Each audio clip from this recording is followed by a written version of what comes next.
Welcome to the Good Book Company podcast, and this is a special episode this time. Today, we're not talking about the latest release from the Good Book Company, but we have gathered together three pastors and theologians to think through the changing landscape of how we respond to the coronavirus lockdown measures imposed by the civil authorities. Up and down the country, in the UK, the US, and all over the world, there have been many imaginative solutions, both high-tech and low-tech, which have enabled virtual church meetings. But are they actually church? And what are the theological implications of that? And have we rushed to practical solutions while failing to address the much bigger, more serious ones of what happens when God's people do not gather together to worship, do not sing, and do not hear his word together? I have three guests who've given this a bit of thought. The first one is Dr. Dan Strange, College Director of Oakhill College. Hello to you, Dan. Hi, guys. Hi, everyone. Hi, James. We have also Andrew Wilson, teaching pastor and elder of King's Church London from the New Frontiers Network. Hello, Andrew. Hey, how you doing? All good, thanks. And we have Dave Gobbett, lead pastor of Highfields Church, Cardiff. Hello to you, Dave. Morning, Jam. Nice to see you. And let's begin with you, Dave. You're in the firing line. You were part of a letter that was drafted, sent to the government, and signed by hundreds of pastors across all the denominations. Could you just summarise what the letter says and also why you wrote it?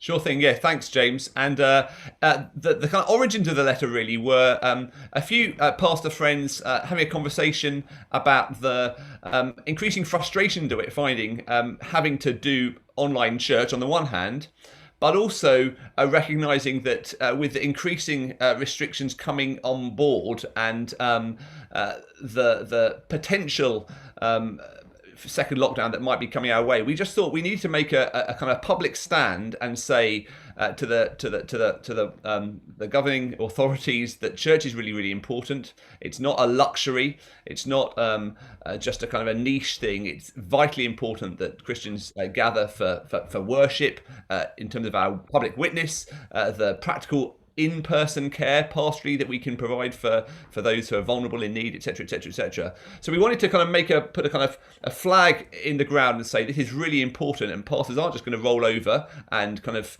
not say that, because we're hearing in the media the kind of arts are making a noise about this is really, really important, don't forget us. So we thought actually the churches need to say this is really important, don't forget us too. So that was on the one hand, and the other honest desire really was to proclaim Christ. We realised that the church, in all honesty, national leaders haven't served that enormously. They've kind of talked about the way we need to comply as we have all been doing. We've got a 35-page risk assessment COVID policy at Highfields.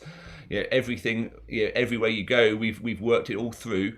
So we're not trying to kind of cut corners there, but we want to proclaim Christ. We know that our culture is in a pandemic of fear, an absolute kind of neurosis about death. Anything that might possibly increase a slight risk is seen as a concern. And so we want to say, look, the gospel, which we hear in churches and through Christians, but as proclaimed in local churches, gives hope. Christ is our hope. He's the only hope for life and death. And so that was really the prayer to kind of commend Christ. And it was amazing. We wrote the letter, 5 pastors from across the nations last week, put it out on social media, and it was a bit of a punt. You feel a bit nervous sticking this thing up there.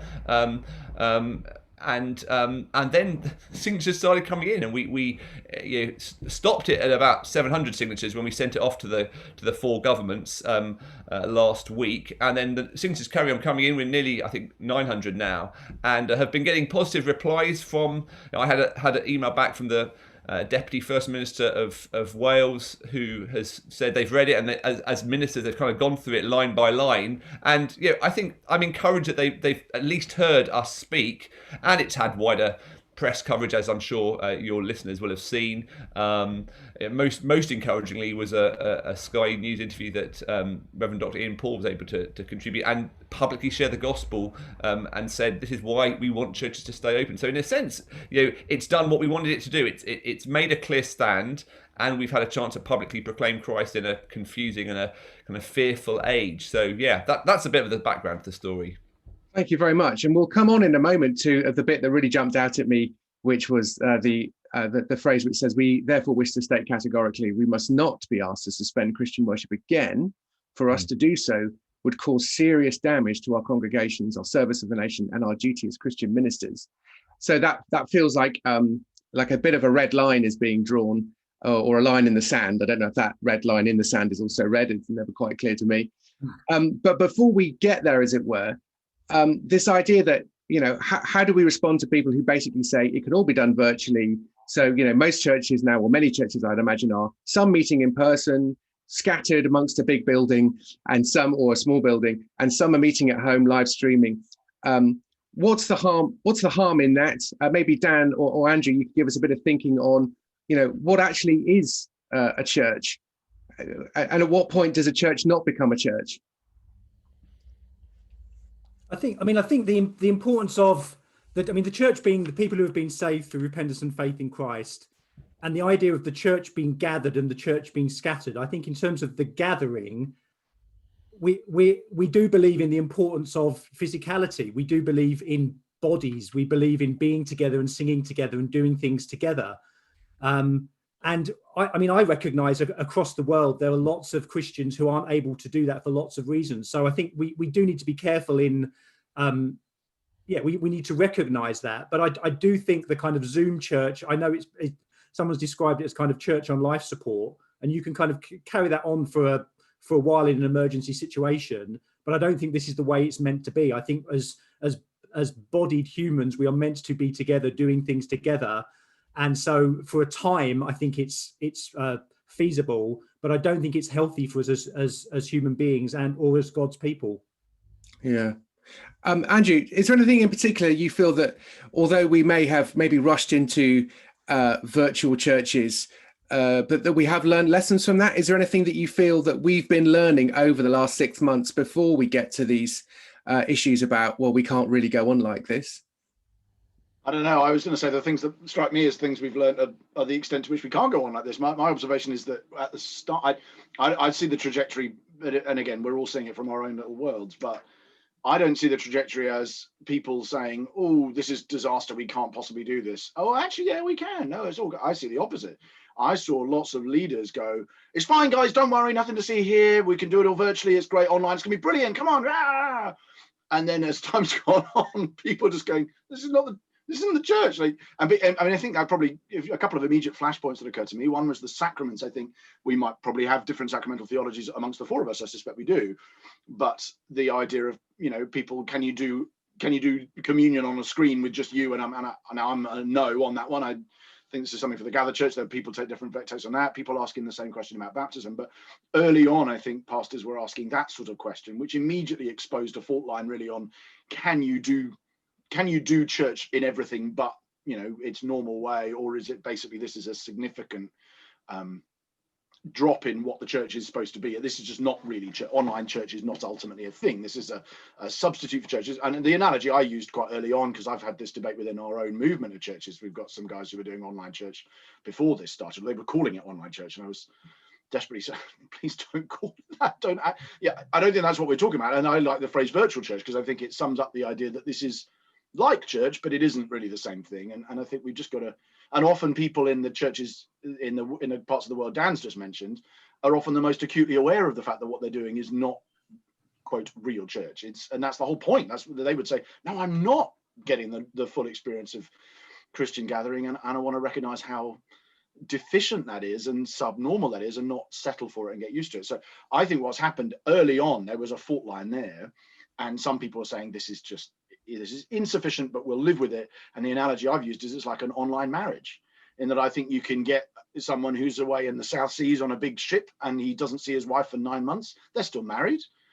But I think everybody would know that if that was all their marriage amounted to, that there was something woefully deficient about it, and they're desperate for physicality and for aspects of their union that can only be expressed personally and physically. Yeah. So I think that fault line existed early on, and I think what's happened is that some of the people who were probably like me saying this is not the same, this is nowhere near as good, but we've got to live with it, are probably still there and just more tired of it. Yeah. People who are saying, guys, this is going to be fine, it's envisioning, it's great. Some people saying it's better because we can reach more people, all this sort of stuff. I'm hearing that less and less, and when I do hear it, I'm believing it less, because I think the experience of the people I know is so far from that. which might be a bit judgmental. I don't know, but I'm just not inclined to believe that people genuinely think it's like that. So I think it's tapered this way. It's gone down in its plausibility, which I think is partly why the letter that Dave and that Ian was defending on the news the other day and all that. I think that's partly why there's such an appetite to hear that, because the people have got to going, that's what I think too. Yeah, thank you. So there's a point there to be noted about church effectiveness and what is better or worse. I guess also just going back to this red line here about the fact that there are things that we have to do, that we're commanded by Scripture to do, and how do we live with those? And it feels like we're on a continuum between what Romans 13 teaches and what we see the early church doing in Acts 4. I mean, Dan, maybe because I know you're a bit of an Acts fan. What could you just take us from Romans 13 to Acts? Because I know that also you read Paul's sermon in Athens at the Areopagus to your kids. Yeah, I think the way I would just ask that there's a way that Romans 13 and Acts 4 are being kind of used that I think is a very kind of flat, static reading, that it's either one or the other, and they are key passages for us to understand, but what we need to do is take that and use discernment and wisdom in the context that we're in at the moment. And there's all kinds of things we need to think through about what 2,000 years of Christian influence has done and what that means for our relationship, particularly in our situation here in the West in terms of modernity, what that means for, do we believe that we can have a secular state in the first place? So my plea would be that, yes, they are very important passages, but if you just take a flat reading and say we either obey the state or we're not going to because we are obeying the laws of God, I think it's a little, you could say biblicist, it's very kind of flat. And right. I think there needs to be, what we need is very careful wisdom and discernment that might take us in a particular direction, but that we're doing it knowing the cultural context that we're in and what the current relationship is between the church and the state in our particular context, which will be different in other contexts as well. Dave, how do you feel about this thing? I mean, I think it's helpful to say this isn't a binary. We're either Romans 13, we are submitting to the civil authorities for they don't bear the sword in vain, or we're in Acts 4, which is we cannot but speak of what we've seen and heard. We're just going to break the law. I mean, I guess that there is at least a continuum between those two things, although there are lots of other vectors, I think, as Dan has pointed out. How do you feel about that, Dave? And maybe unpack a little bit more about your real grave reservations about being asked to suspend Christian worship again. Sure. Well, I think, if you think about kind of components that make up, what's going on in church, you asked Dan for a definition. I guess you'd include sitting under the word, singing God's praises, a togetherness about that, the gathering. You would talk about it being a diversity of the body, so it's not just loads of eyes being together or loads of hands being together. It's a mixture. And then you'd include the sacraments as being it. Of course, the church historically has defined the marks of the church in different kinds of ways. But they're five things. And I guess the virtual church, we've been able to sit under the word of sorts. We've been able to sing our hearts out in our pajamas in front of YouTube of sorts. We've been, I guess, a little bit diverse amongst families, but it's been pretty kind of fragmented. But we've not been able to do, in my mind, the sacraments in the biblically mandated way. Again, continuum, but I would stand with Andrew on that one. We're doing it for the first time this Sunday, taking the Lord's Supper. I can't wait physically within the church, right. and then we've not gathered at all. So effectively, we've had 3 of the 5 things there, and we're trading some of those out to do what we're doing now. So we're trading out singing, sadly. We're trading out the diversity a bit more because we're having to be in more kind of homogenous groups, etc. We can gather, which I see as intrinsic.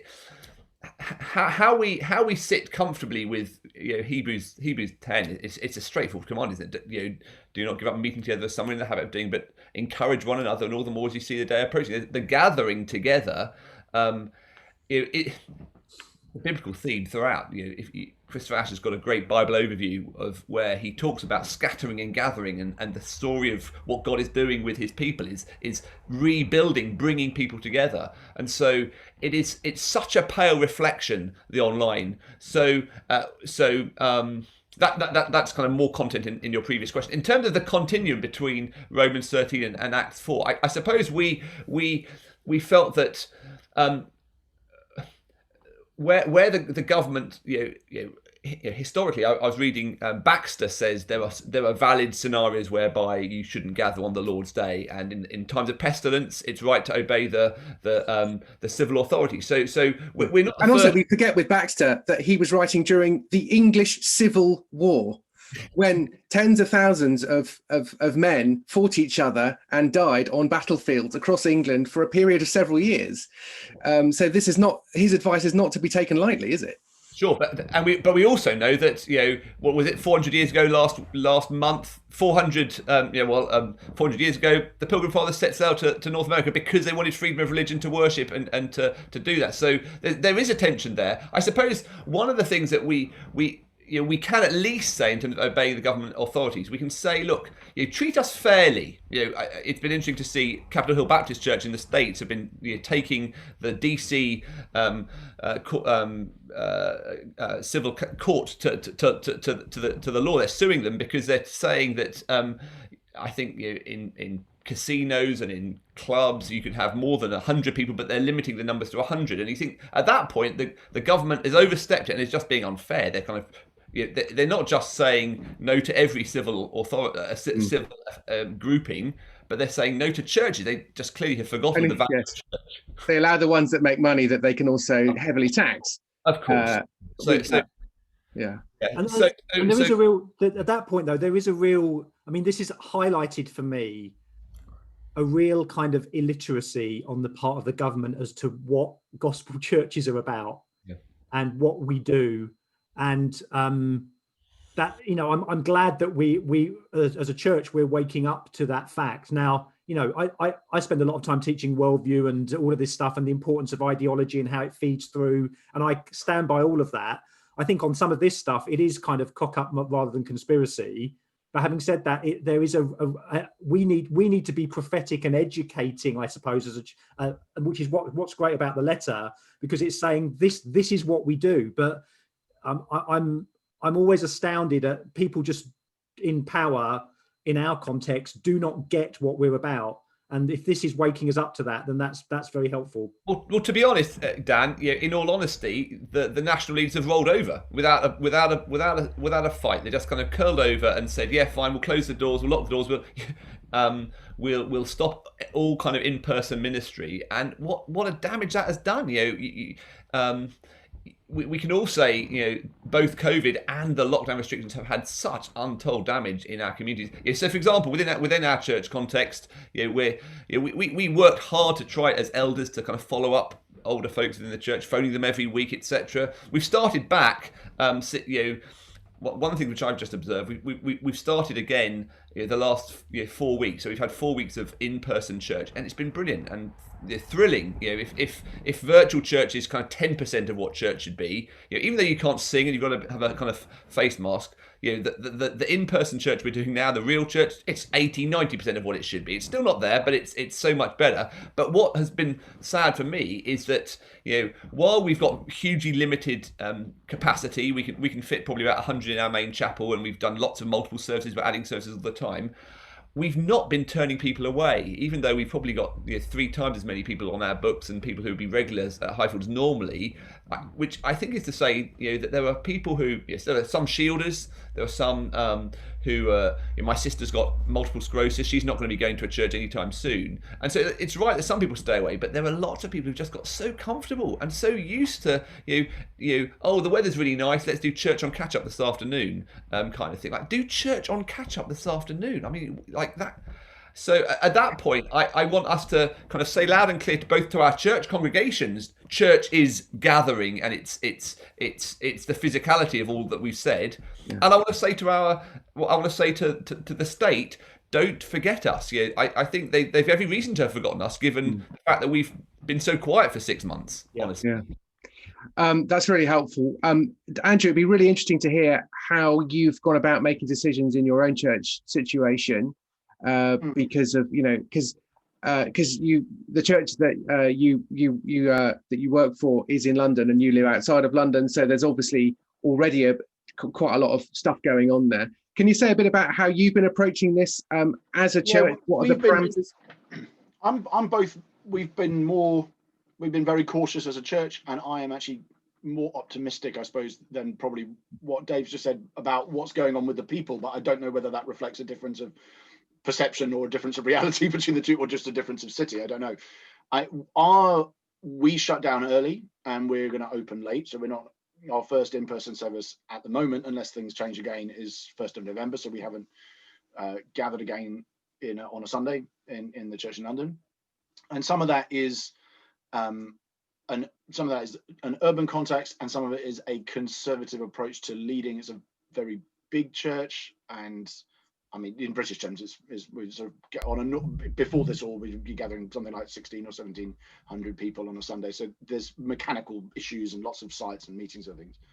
But also it's a demographic issue, which obviously the four of us are all white, but I think were somebody who was a BAME on the call, they might be saying, actually, this just does affect different communities differently. And there's much more, appropriately, more nervousness, certainly in London. And so the mixture of London and the fact, I mean, our church is probably 2/3 Black Caribbean or African or Black British. And that means that the whole community's just been affected more. And we've seen a lot more people in our community who've got relatives who died, probably about 30 people who we are connected to who've died of COVID in the last 6 months, which would be unusually large, I think, for most British contexts. And that, so there's a number of factors which have meant that we've been, as a church, more cautious. But at the same time, I'm actually more optimistic about what's going on under the hood than perhaps. I don't. Dave might well be right, and I'm being wrong. It might just be. In fact, Dan and I feel like when we were on a sort of advisory group together for a few years, and I always found myself going, I actually don't think it's as bad as all that about everything. I might just be a personality thing, but I think that there is a lot of people who are. I'm sure there are people who've just gone, yeah, let's do church on catch up later and go out for the day, and I think that personally is going to be a lack of. To a point, there's a lack of spiritual maturity. So I think the more fringy people in our church, if I can use that term, people who are further from the centre, got less Christian maturity, probably are going to be more opt out. I would expect that. And then, of course, at the other end of the spectrum, you've got people who really would be unwise to come to a gathering in the context of COVID at the moment. But I think there's a lot of people who aren't going for a third reason, which is that the experience of going, wearing a mask, being spaced from everybody, not being able to sing and so on is. I mean, this was my experience. The first in-person service I attended anywhere, which I went to in another church, I was genuinely upset. Like I was like, I don't get spooked easily, but I was like, this is awful. This is just a horrible thing to go through. And we probably all experienced some measure of that. And I think there's a whole bunch of people. In fact, I've spoken to a number of church leaders who said, we did it. We got this many people week one, and then it's gone down. Because a lot of people hoped it would be, oh, great, we could. And they went, oh man, it's not. I'm going to wait until we've got something more like it. Now, I think there's actually quite a large segment of people like that. And the way I would the only data I've got for that is that the number of people in our groups, I found out the other day, we've got 1,250 people still attending group this term and who've signed up for a group. And I think that shows me that the vast majority of the adults in the church are still participating in church life. They're just not ready to go on a Sunday yet. And that makes me think, I don't think it's just that people are flaky or that everybody's sick. I think there's some people like that and some people like that, but a lot of people whose experience of church would be so detrimentally affected by the way we're able to do things that they'd say, I'd rather do it at home and sing, whatever it might be, than come together and also just be weirded out by the whole thing. Now, I think there are ways of handling meetings better than that, and you can take people on a journey and you can gradually grow it. But I do think that's a significant factor, which may reflect better on the spirituality of the church than we perhaps might fear. I mean, down to the level of, I've led twice now since we came back physically, and I'm still working out because we're doing Zoom, we're doing simultaneous Zoom and in person, and saying we're now going to stand, and now what's the word that I have to use? I'm not going to use the word sing, but then I've been using all kinds of different words, and I'm it's just strange. Even like 2 weeks in, it's so hard saying let's stand and let's just lift our hearts to the Lord. Exactly, or meditate, or let's just think about the words, or mouth the words behind your mask, kind of thing. It's a whole new liturgy that's needed here. No. It was funny. A little anecdote on that one. It was very funny. We had the last Sunday morning. The closing song was "I Stand Amazed in the Presence." Wonderful older hymn. And the team did it. And I think they were kind of in their normal mode. It's kind of full band, etc. And the last kind of verse, effectively they repeat the "How marvelous, how wonderful," the last bit, and they go a cappella, just the last verse. And there's the kind of room of 100 people in there, and so all the kind of backing sound, bass, drums, guitar rips out. It's just the kind of worship leader's voice singing. But don't tell anyone. You just heard this kind of quiet hum of the whole congregation had been singing along quietly under their breath, very quietly, because all the background noise had been ripped out, and you could everyone looked around as like, this has been a little bit naughty here, but without saying it. But yeah, I agree. Even these stones shall praise God, shall cry out. Yeah. Well, okay, so let's so we have a British context, and we have an ancient parliament, and we have government by consent and a whole load of other things, unarmed police, mostly. We can't help but be mindful of the fact that people in America have very different views, and actually are more extreme at both ends, probably.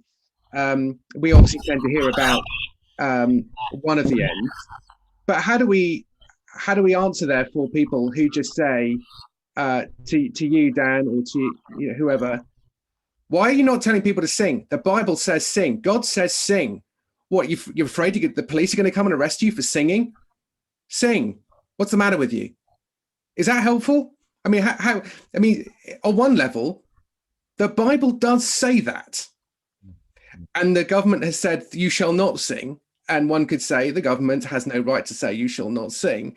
So, let's just kind of, hopefully the extreme view, how do we deal with that view to help us come to something slightly more practical in our own situations? Dan, can you help us with that? I think, generally speaking, I think civil disobedience becomes necessary when civil law stands in the way of moral obligation. Is there a moral obligation to sing? Well, I think in this time at the moment, where I think it is an emergency situation, then just because I think we are commanded to sing, but for lots of reasons, would we not do that? Just because? So I think we should do it, but for a time, we're saying we're not going to do that for all kinds of reasons. For us as a congregation, for us in terms of our witness, I do think that there would come a time when we would have to really think that. And while we think we're in emergency territory, I think that's okay. The longer it goes on, and the longer we think, I think that singing is, I suppose that would be the question, Jam. How integral is singing to be able to do what we do? Is it on the same level as some other things that we're commanded to do? I mean, we'd have to work that through. Yeah. So I think that would be my. Okay. Can I make the question more difficult? Because I actually think that's quite a low. I think that's quite a low ball, because I think there is no biblical obligation.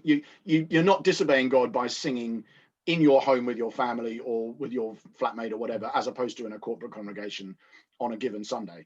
I think the more difficult question is, what happens if you get shut down again? So Dave's written this letter now, right? But obviously we had months where we weren't able to meet at all. And what happens if, as I imagine may well be true in some nations or states in the US even, where you are increasingly seeing the government's prioritization of economically generative activities over and against the people of God gathering. And you're saying in these contexts, you're allowed gatherings like this, but you guys are not allowed to get together even to worship God. Were that to happen here, were we instead, as we're in the moment, we're being treated as if we're not social, right? So the rule of six doesn't apply in the same way to the church. What if it were? What if it said no more than one household, like we were back in April, and yet what we're seeing is other organizations are given more freedom because they generate more revenue? At what point do you think you or I might say, no, we're not having that? I think it's quite easy to go, no, we're going to hum. If I have a sore throat, I go to church, I don't sing, and I can still participate in worship. I think that's okay. The challenging one for me is what happens if you're not allowed to meet, and it doesn't go on for, let's say the vaccine doesn't happen, all of these vaccine things fail, and you actually end up 3, 4, 5 years, and the church is not allowed to gather because it's still ripping through everybody.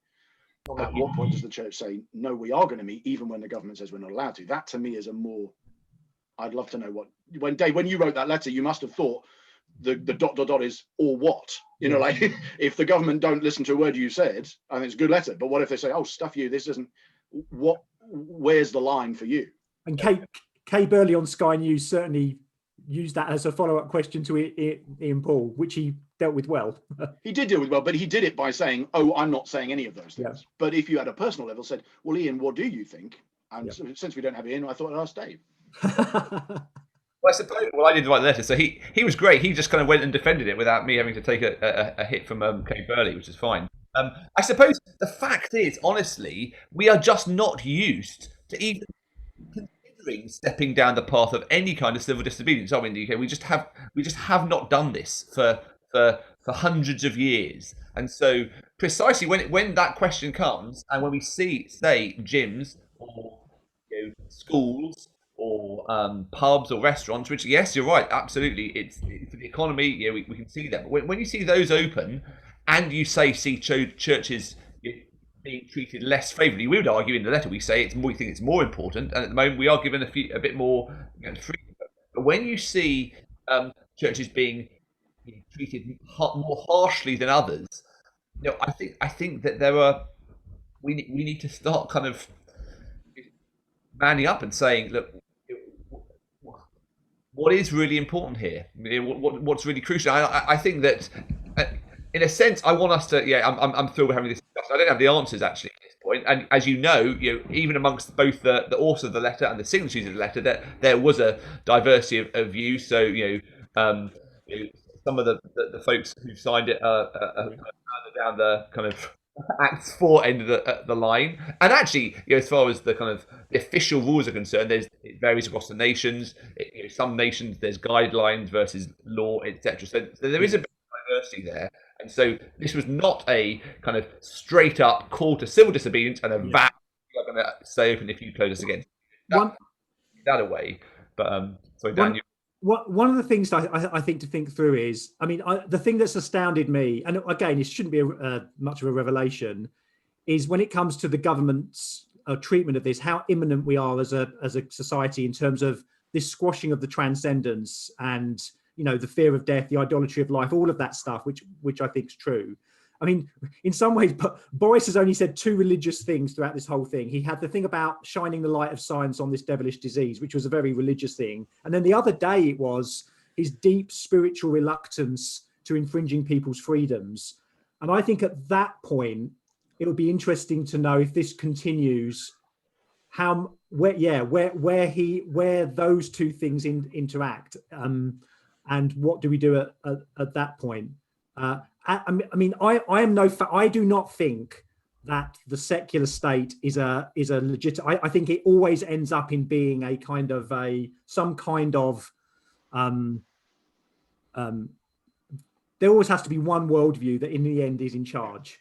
And I don't think temple somewhere, isn't there? I'm against the kind of this idea of a principled pluralism. And if you think that, I think you do much more conform to what the government's doing, because you think at the end of the day, the secular state is interested in penultimate things, religion's dealing with ultimate things. But we see all the time that these 2 things bleed together. As we go on, the penultimate will show itself to have ultimate kind of religious content. And at that point, there will be religious clashes. And ours is one that, and again, I would hope, though, apologetically and prophetically, we can say that our nation is built on there's a lot of Christian stuff there that we're not just going to, I would hope we wouldn't just give away. And one of those is freedom of worship. I really hope it doesn't come to that, but there's obviously, there could be a trajectory where that is the case. I think we do need to be tolerant, though. I think proper tolerance, bearing with. I think we do need to we not only bear with each other as Christians, we do need to bear with the government. But I think that can only go on for so long, that bearing with. I think there could come a point. Yeah. One analogy or one example that we can look at the moment, which is happening, which is again, it's a fairly trivial point, but the whole mask wearing in church. Let's just think about that for a second, because we know that if you're going to the pub pubs are full of people without masks, drinking, talking quite loudly, perhaps. Restaurants, etc. You go to the gym and you're running on the spot. You don't wear a mask. You come to church, sit quietly in 2 meters apart from each other. We are mandated to wear masks, and everyone is doing so. Even though I would quite argue that there's a straight inconsistency there, and at that point, churches are being kind of treated more strictly than other environments, which are, yes, we know, money-making places and presumably social capital improving places like gyms and restaurants and so forth. Yeah. Now, I've not seen anyone say we will not wear a mask because you're treating us unfairly, but that I suppose is a place where you might see some kind of general kind of noise coming from the ground saying, actually, this is an unfair, unjust treatment. Again, our temptation is always to think in a binary way, which is either we completely disregard the civil instructions and laws, or we obey all of them. And actually, it may be the one that is there a legitimate position where we just say we will obey the law. Masks in church, however, is something that we cannot do or will not do for whatever reason, because we're image bearers, or because you can theologize it however way you like. But as an example, is it helpful just to think, here is the one thing that we can say to the government, you've insisted we do this. This is the one thing we cannot do. We will do all of the other things. I mean, to what extent? I mean, we live in such polarized times now. We live in very much an all or nothing age. I mean, how have we got here? How do we move on from that? Is that a helpful way of thinking? Well, people are thinking at least. Go on, Andrew. Well, I actually don't feel like the all or nothing thing is the danger in the church.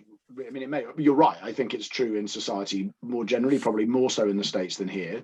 I think we're having this conversation in America that I think we've got to be a lot more granular than we have been in this conversation. But I don't see many people going, no, we're not going to do any, we're not going to keep any of them. There may be more of that in Britain than I'm aware of, but I haven't seen that. If anything, I've probably seen people leaning more towards, what your view is. Well, let's do absolutely everything we can to work around, and churches being very, very good citizens in responding. I think the hypothetical question I put a few minutes ago helps me at least understand, there would be a point at which this would become untenable, and I think there should be. I'm not sure exactly what it is, but I thought, for instance, when it looked like this might, we might be all shut down, and it still does look, we might all be shut down again, I don't know. So far, I'm encouraged that we're being treated like a non-social group and given exemptions, which I think is entirely appropriate. I think, well done. But I think I started thinking about what workarounds there are. So, for instance, if you are allowed to gather in a place where you might be eating, I was just thinking, well, let's go back to Corinth kind of style meetings where you gather around where you're around a communal table. Now, obviously, it wouldn't be around a communal table because you'd be spaced, but you could get a room in a local pub. You get the upstairs room in a local pub, and you'd probably be allowed to use it.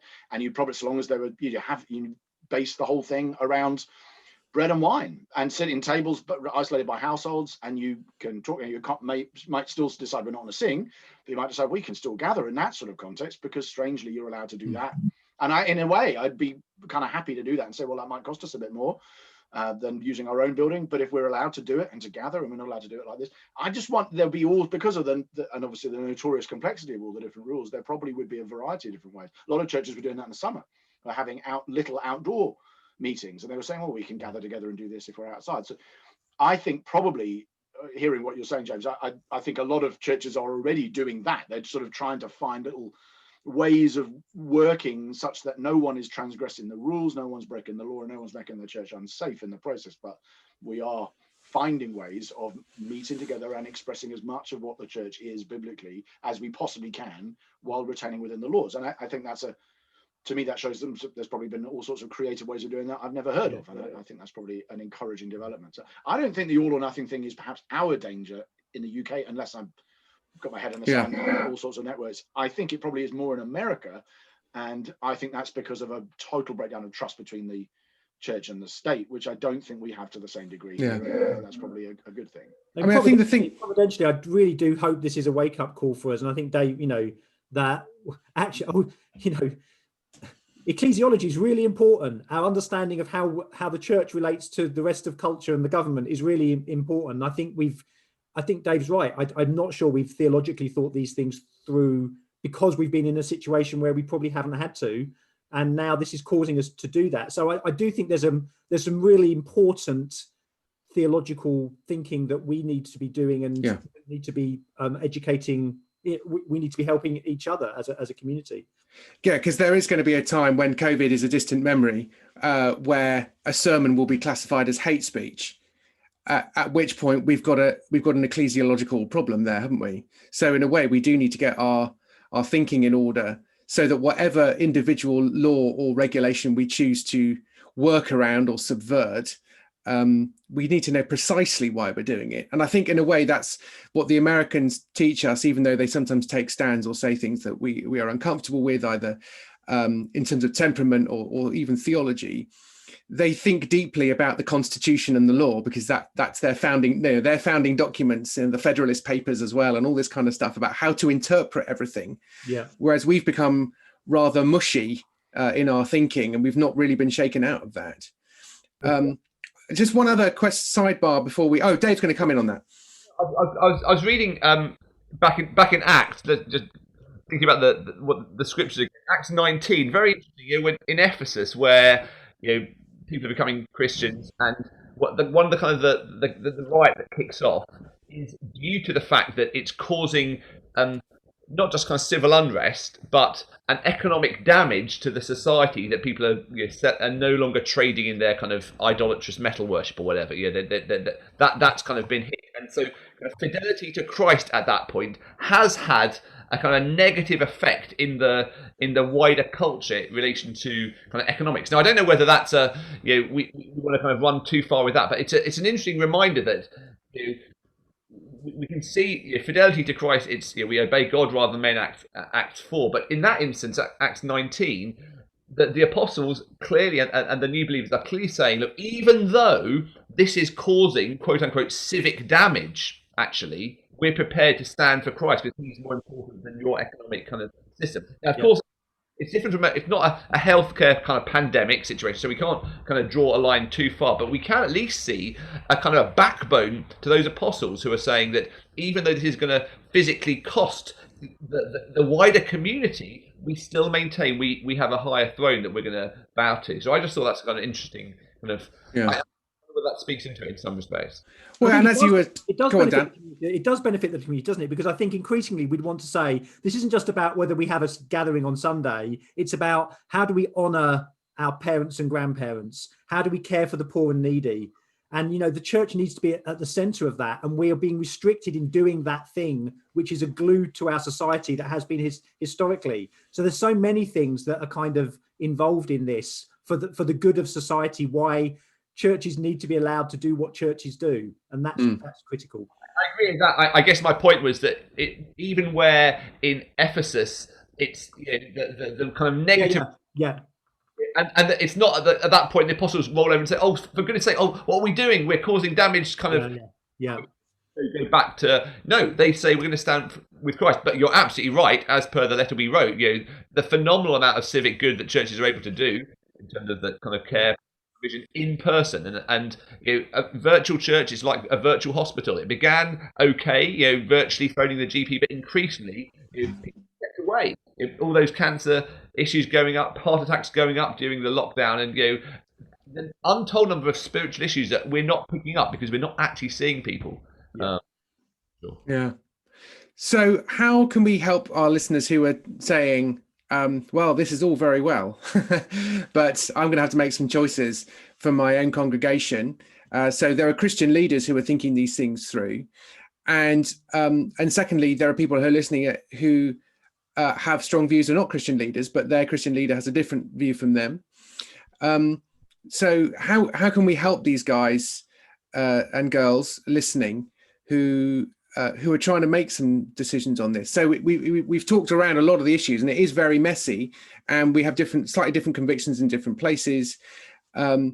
So how can we bless those people listening with some ways of thinking? What questions should they be asking of themselves, of how they've been meeting, what they've been doing, and what they do next? The stunned silence suggests that this is a tricky issue, isn't it? So I think we've got lots of, and I think what Acts does teach us is how messy it is.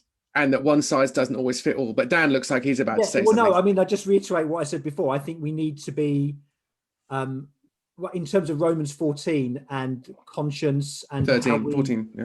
13, 14, how we, sorry, yeah, Romans 14, how do we kind of deal with those issues? And we're tolerant. We understand that we need to be tolerant with each other and bear with one another, even though we might reach different viewpoints. I mean, I am a little worried sometimes at how polarizing all this is being, and so for I think as leaders to respect that our individual members in our congregations may have different views and may be doing different things, and we bear with one another. I do think it's harder when leaders as a leadership are wanting to take decisions. And I'd be interested in Dave and Andrew, how if the leadership is in agreement on something and going down a particular line, what that means for members in the congregation who perhaps wouldn't go with that line in this situation. What do we do? I mean, we because people don't have to come. I don't know that if you I think about it, you have a bell curve, right? So you have people at the very, your early adopters, your pioneer-y, radical-y types, and you've got your more conservative. And I think you have that on almost everything. And what I'm more at you carry on meeting, global pandemic, Chernobyl pandemic or whatever. I mean, I'm more wired that way. And we don't and didn't and still haven't, but I would be more likely to say, just play it safe and do it anyway. And we've got people in our church plenty of people who are like that, saying, what are you worried about? We should be getting back together as soon as we're allowed to start meetings again. Let's start early July, let's get back together. You've got other people who say, I won't be back until next September at the earliest. There's no way, this is far too dangerous for me, for all the reasons we mentioned. And then you've got a lot of people in the middle. And I think just by the nice thing about being able to run services or groups or whatever is that you can say, well, this is what we're putting on, this is what we're making available, we've got options, and I think that's key. So there is an online thing, there is a Sunday thing, there are group things, there are other gatherings we might be facilitating, we are encouraging you to do this in households, and you put all those out there and no one's forced to do anything. I think the people who I feel like are most likely to get stitched up by it are the people who really want to meet and have had to wait month after month after month of the church saying, no, we don't want to open anything at all yet. I think they're the people who get lost. But the people at the other end don't really get lost in the same way unless the church forgets that they're there and just says, now it's all live meetings, we're not going to stop the online thing. And they're like, well, hang on, I can't do anything now. And I think probably so long as we keep that bell curve of people in mind, I think we're probably okay. Churches will have to, it costs more. It's resource intensive, it's financially intensive, I think. You have to run more different things to be able to serve the people. And I think that's a challenge for churches in stretching resources, but I think probably that's the way pastorally responding, at least for now. My 2 pennies, I would say, one, and I'm like Andrew, I'm on the kind of go for it, confident extrovert, kind of, enthusiastic end of the bell curve too. A few screens have gone frozen, but I hope we can still hear me. I've generally said, look, if the government says it's okay, we're going to do it as soon as we can. We don't need to play the more cautious than the government line. That's one thing I've felt, that there are people who are more on the cautious end, and there's probably people who are more on the gung-ho end. I think so. With that, just to interject, the Church of England sort of went belt and braces on that as a denomination, which I know some found very, very difficult and hard to understand. So it is possible to sort of, in order to show compliance, that you sort of then over-comply.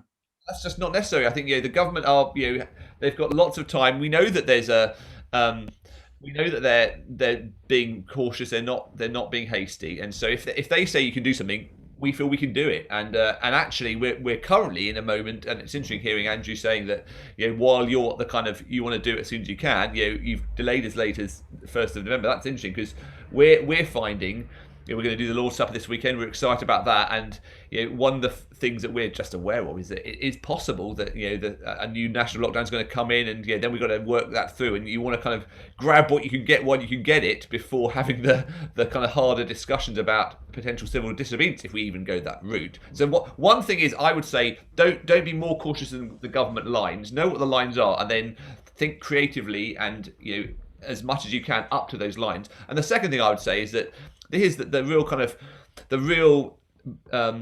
plus of a plurality of elders, because when you do have a plurality of elders, you do get that sense of collegiate leadership and that sense of kind of buy-in and decision making that is a kind of panel leadership there, which we believe in at Highfields. So while some of us are at one place on the spectrum, others are at another place in the spectrum. For example, we were debating at the start of the pandemic on virtual communion, and we weren't all unitedly committed to doing so, and so we didn't push on with it, and we felt that was the right kind of way to go. So I think when you've got, but at the same time, being able to demonstrate to the church family, we do have a diversity of views at the leadership level, because you will find it within your church. There'll be people who are the kind of Toby Young kind of lockdown skeptic end of the spectrum. There'll be some who are far more zealots about like we shouldn't be doing anything and this is totally dangerous, etc. And to have to demonstrate actually probably at the leadership level there's going to be a diversity, but we're united still. Romans 14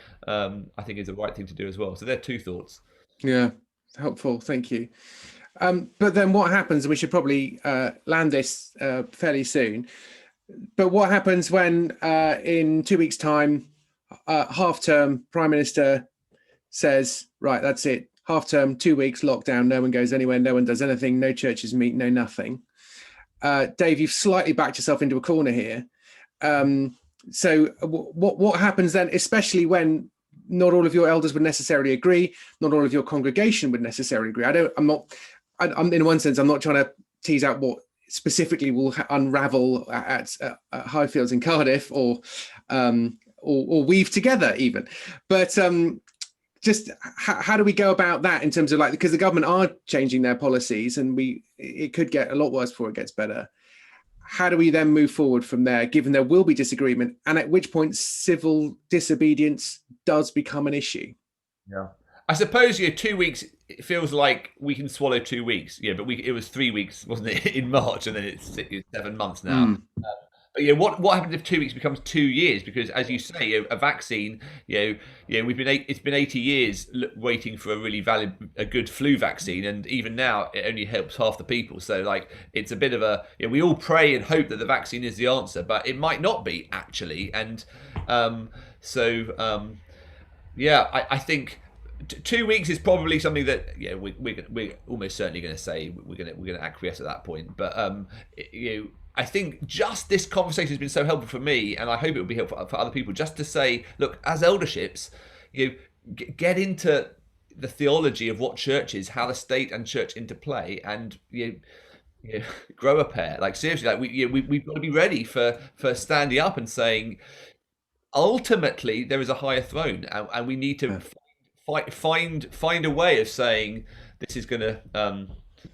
There's a time when we need to stick out line in and not move. I mean, I don't think it's time yet for civil disobedience. I think what we do need to do is continue, like the letter, opportunities we have to be a prophetic voice to the government, to educate them on what we're about, the importance of the church, the importance of the gospel for the lifeblood of our nation, and we continue saying that. But I do think there probably is a line. I don't think it's yet. And it still may be a way off, because we're still in a very early days, but if it becomes a steady state and this is where it's going, then I think there are very serious questions to ask. Yeah. And I guess it's easy to forget that Christ is our King and he is our Lord. It is his church. He will, and lots of worse things have happened in the past than this, and he wins. He has the victory. So I guess Christ-centeredness will get you all the way there as well. We've also been talking about maybe just educating oneself on that. This is the Good Book Company podcast, but let's recommend any old book because I suspect lots of our listeners are readers too. Is there anything that would be worth reading? Obviously, there's short stuff. We've mentioned Ian Paul. He's written blogs on his Suffiso, impossible to say, even harder to type blog. Any other kind of resources that you would turn to as a bit of a primer on this, or anything that if you might want to go more deeply? I found the 9 Marks guys have done some really good stuff early on. I thought they're excellent. I think Ian's done well in a British context, and they're obviously writing in North America, but I think they are I don't share their ecclesiology in every particular, but I find people like Jonathan Lehman and Mark Dever and others just incredibly helpful, partly just because they're so rigorous about what they think the church is and how it should function. And they've made a similar case, I think, to the one we're making, which is no, it's not the time to do that. And I just think the way that they do it has been excellent. So I would, if I was somebody who was trying to do a bit more of a deep dive, I don't know of a book that's doing this. The books I've seen about the age of coronavirus are all more apologetic in nature or whatever. Not Where is really God in the suffering? Yeah, that sort of thing. You know, the Lennox Piper, those sorts of books. But I haven't seen anything on this. Doesn't mean there isn't one, but I would go to 9 marks. I think they've been excellent. Yeah. I mean, in a way, that's a bit of a worry that there aren't any obvious go-tos here. I mean, 9 marks, they're based on Capitol Hill in Washington, D.C. So you would hope that they had thought about the legal frameworks and the constitutional issues. Dan, are there any other bits that you would turn to?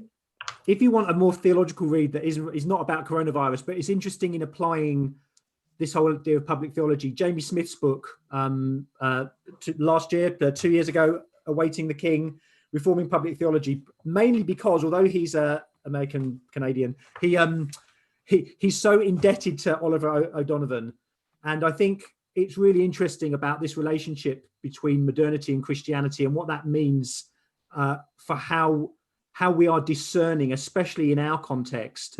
I think that I found that a really helpful book. I use it. We read it through as students here at Oakhill. So Awaiting the King, Reforming Public Theology, to get into some of the nitty gritty of kind of church-state relationships and how the world looks so different from the resurrection of Christ and him being Lord. What that means for how government should see themselves. I think it's a very good framework. And that's James K.A. Smith, is that right? Yeah, James K.A. Smith, Awaiting the King, Reforming Public Theology. Dave? Well, one thing which I know there's a bit of a discussion going on at the moment, I was chatting to Graham Nichols, who's the director of Affinity, which is a large, over 1,000 churches and networks linked together. And he's hoping to put on an online conference in the next month or so, I think, which is for church leaders and Christian leaders thinking through life in the pandemic with lockdown, kind of a bit of a reflection on there's a diversity of opinions here, at the kind of ecclesiological end, the kind of science, people will take different views here, and he's just wanting to get an environment for kicking up a discussion there. So watch that space, and maybe some of you might find yourselves tapped on the shoulder to contribute to it as well. So that's coming up. Great. Well, hopefully there'll be links to lots of these things in the show notes and underneath on the YouTube video as well. And of course, one of the great texts is Lex Rex by Samuel Rutherford, published in 1644 during an actual civil war. That might, I think that's quite a hard read though. Dan, have you slogged through that? No, but I know people who have, and it's a very important document for us. A very important document, like most important documents, largely unread. Jens, it's been an absolute pleasure and a privilege to talk to you about this. Thank you very much. So thanks very much to Dan, to Andrew, and to Dave. Thanks for the Good Book Company taking the initiative to put this on. And we will speak to you next time.